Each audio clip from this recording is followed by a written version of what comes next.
स्वागत है आप सभी का आज की 9th की एसएसटी की क्लास में। जैसा कि आप जानते हैं, हम आज इकोनॉमिक्स का लेसन 3 स्टार्ट करने वाले हैं। लेसन का नाम है निर्धनता एक चुनौती। तो देखिए, बहुत ही इंटरेस्टिंग लेसन है। छोटी छोटी कहानियों के माध्यम से हमें बताने की कोशिश की गई है कि निर्धनता क्या है, निर्धनता की भारत में स्थिति क्या है। देखिए, जो टेबल में हमें जो लेसन में हमें आंकड़े दिए गए हैं उसके अनुसार भारत में हर चौथा व्यक्ति जो है गरीब है। भारत में निर्धन लोगों की संख्या 26 करोड़ है। तो इस लेसन के माध्यम से हम देखेंगे कि निर्धन व्यक्ति किसे माना जाता है, निर्धनता का आकलन करने का सरकार का पैमाना क्या है, मतलब कैसे सरकार कह सकती है कि ये व्यक्ति निर्धन है, ये नहीं है। तो वो सारी चीज़ें हम देखेंगे, लेकिन वो देखने से पहले तो आइए एक छोटा सा वीडियो देखते हैं ताकि आपको पता चल जाए भारत में निर्धनता की स्थिति कैसी है। तो इस वीडियो को देखने के बाद हम अपने लेसन को स्टार्ट करेंगे। तो चलिए शुरू करते हैं अपना आज का लेसन। लेसन का नाम है निर्धनता एक चुनौती। तो देखिए, इस लेसन को शुरू करने से पहले मैं आपसे कहूँ 1 मिनट का एक वीडियो दिखाना चाहूँगी। तो पहले आप उस वीडियो को देखें, उसके बाद हम कुछ तस्वीरें देखेंगे और फिर अपना लेसन को डिस्कस करेंगे।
आइए अब हम कुछ तस्वीरें देखें।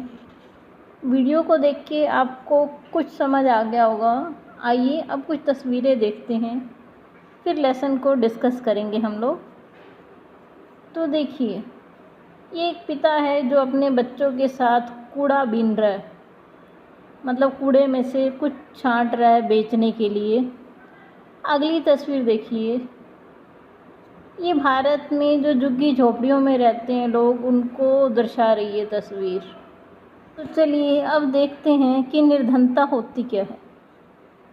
देखिए, जो हमें जीवन के लिए आवश्यक न्यूनतम सुविधाएं चाहिए, अगर हमें वो नहीं मिल पाती तो हम उसे निर्धनता कहते हैं।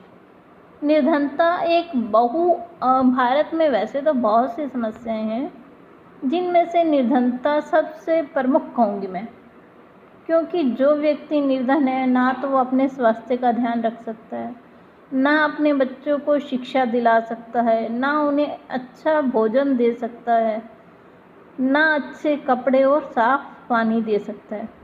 तो देखिए, निर्धनता क्या है, जैसा कि आपको बताया गया कि न्यूनतम सुविधाओं का अभाव है। न्यूनतम सुविधाएं कौन सी होती हैं? साफ पानी, पोषक तत्वों से भरपूर भोजन, शिक्षा, साफ कपड़े और रहने के लिए घर अगर नहीं है तो व्यक्ति क्या कहलाएगा? निर्धन। तो चलिए, इस पाठ की शुरुआत में ही हमें 2 कहानियाँ दी गई हैं।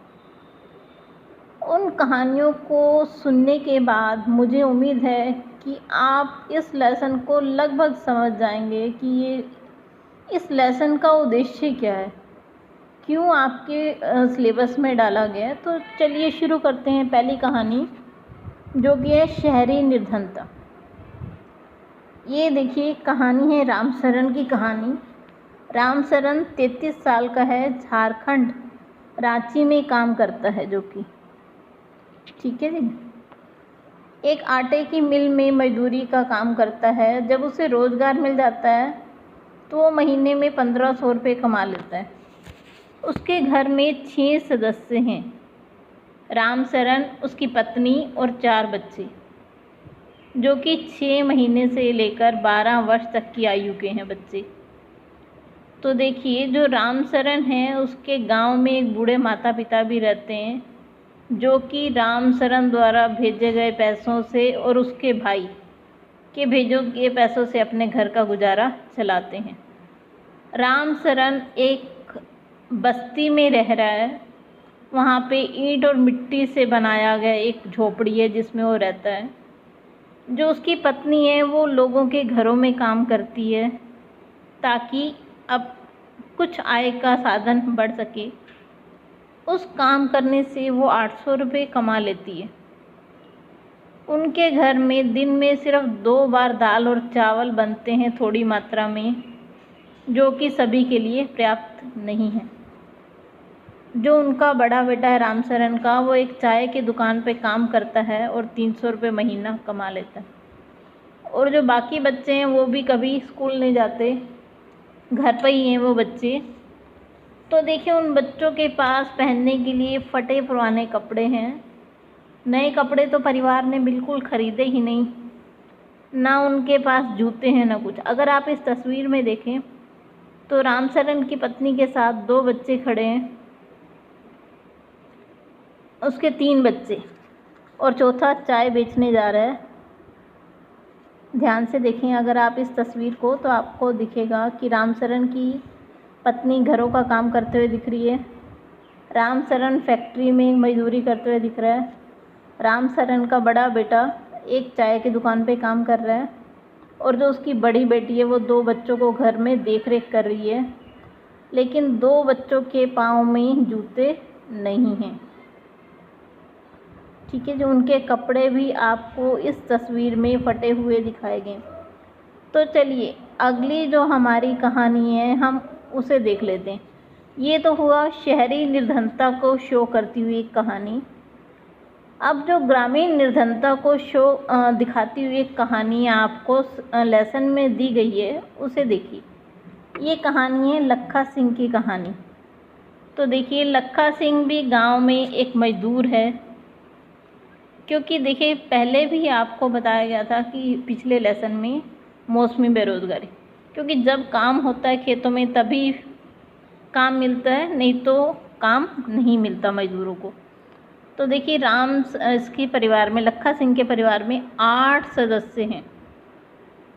उसके पिता का बीमारी की वजह से देहांत हो चुका है, माता भी बीमार है घर पे।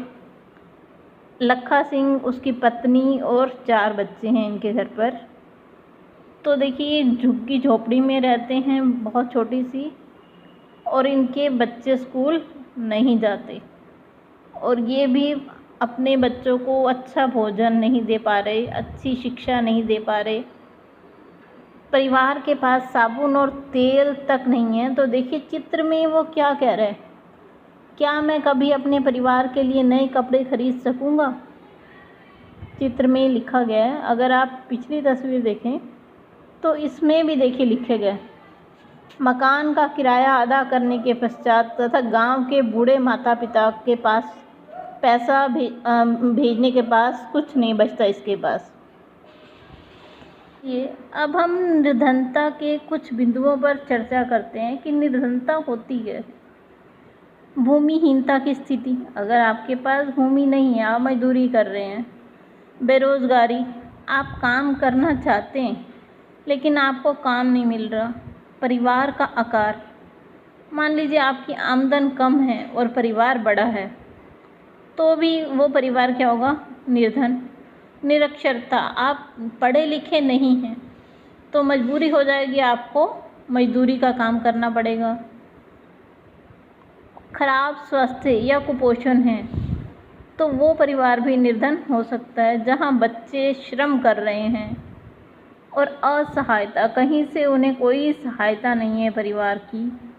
तो ये सब वो बिंदु हैं जो दर्शाते हैं कि इस ऐसी स्थिति में निर्धनता हो सकती है। तो चलिए आइए अब हम आगे देखते हैं हमारे टॉपिक में। निर्धनता रेखा क्या है?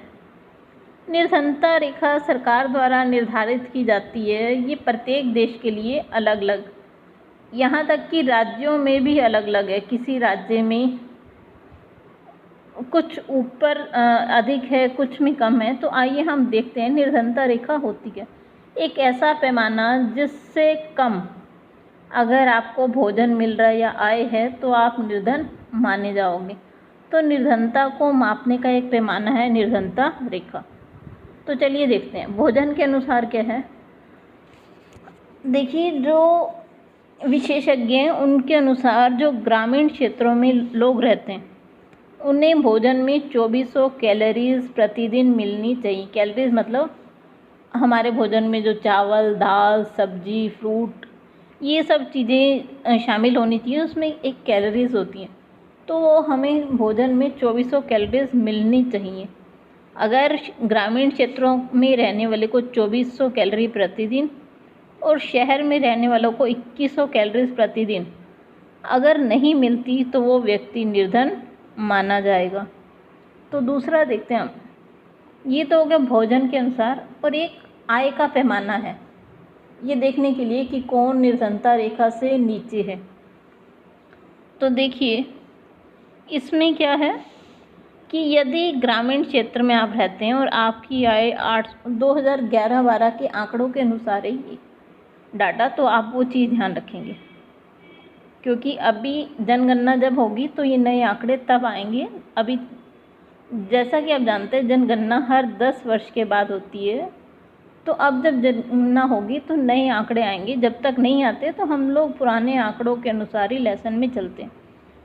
तो ये आपके पाठ में ही दिए गए आंकड़े। तो उसमें क्या कहा गया, देखिए, यदि प्रति व्यक्ति आय ग्रामीण क्षेत्र में 816 रुपये से कम है और शहरी क्षेत्रों में 1000 से कम है तो उसे गरीबी रेखा से नीचे कहा जाएगा। ठीक है जी। तो देखिए यदि आपके परिवार में 5 सदस्य हैं तो 816 गुना 5 करेंगे तो आपको मिलेगा 4080। अगर आपकी पारिवारिक आय 4080 से कम है तो आपको निर्धनता रेखा से नीचे माना जाएगा। और शहरी क्षेत्र में अगर 5000 से कम है तो आप निर्धन कहलाएंगे। तो उनका सरकार ने अलग से कार्ड बनाने वाला सिस्टम रखा हुआ है ना, जैसा कि आप जानते हैं बीपीएल वाले कार्ड बनते हैं गाँव में, शहरों में। तो बिलो पॉवर्टी लाइन मतलब गरीबी रेखा से नीचे वाले लोगों के लिए जो कार्ड होते हैं वो। तो देखिए हमने इस लेसन में अब तक 2 कहानियों के माध्यम से निर्धनता देखी। उसके बाद हमने निर्धनता का अर्थ देखा, निर्धनता रेखा देखी, निर्धनता के बिंदुओं पर चर्चा की। और अब इससे आगे के भाग में हम कल फिर से आपसे मिलेंगे। तब तक के लिए धन्यवाद। अगर आपको मेरा लेक्चर समझाया हुआ अच्छा लग रहा हो तो आप प्लीज़ लाइक ज़रूर कीजिए और मेरे चैनल को सब्सक्राइब ज़रूर कीजिए। धन्यवाद आपका।